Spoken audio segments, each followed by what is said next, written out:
Samajwadi party Bahujan Samaj party के बीच गठबंधन तो हो गया। ये नेता और पार्टी से ज़्यादा दो दलों के कैडर और बेस वोटर भी चाहते थे।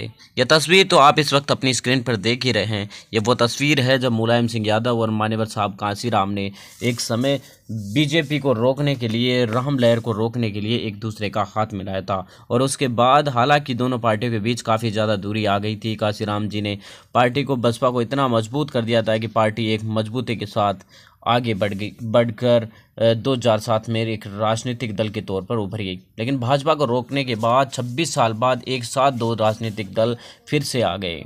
अखिलेश यादव और मायावती ने ये पहल करते हुए 26 साल के धुर विरोधी रहे दो राजनीतिक दल एक साथ वापस आ गए। 26 मई तक नई सरकार का भी गठन हो जाएगा। इसको लेकर यूपी में चुनावी सरगर्मियां भी तेज हो गई है। समाजवादी पार्टी ने 80 में से 37-38 सीटों पर खुद और कांग्रेस के लिए 2 और छोटी सहयोगियों के लिए 3 सीटें छोड़ने का फैसला किया है।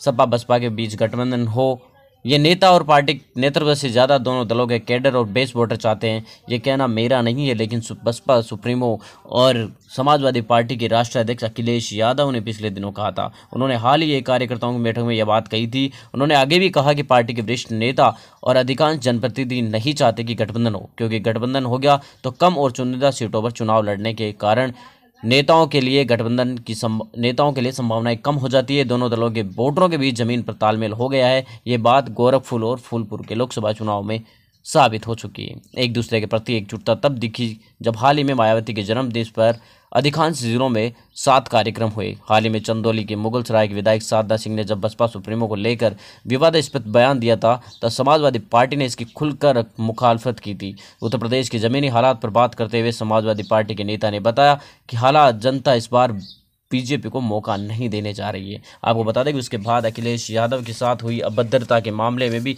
स्वयं मायावती उतर की थी और अपने पार्टी के कार्यकर्ताओं को उन्होंने निर्देश दे दिए थे।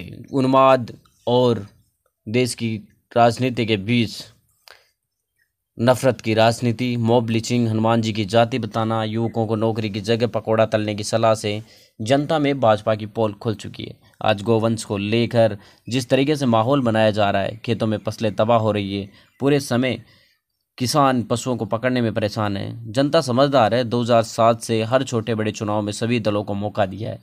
इस बार सपा बसपा गठबंधन को भी मौका मिलेगा, ऐसा समाजवादी पार्टी के और बसपा के लोग मानते हैं। 13 पॉइंट रोस्टर से विश्वविद्यालय और कॉलेजों में आरक्षण खत्म करके दलितों और पिछड़ों की हकमारी भी हुई है। इससे भी जनता जवाब देगी।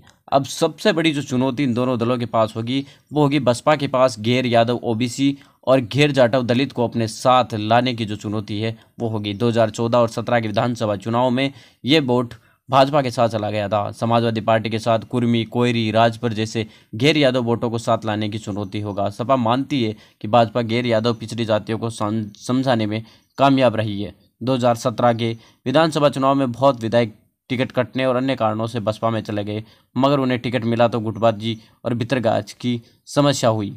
बसपा ने पूर्वांचल में गाजीपुर सहित कहीं सपा के प्रभुत्व वाली सीटें हासिल कर ली।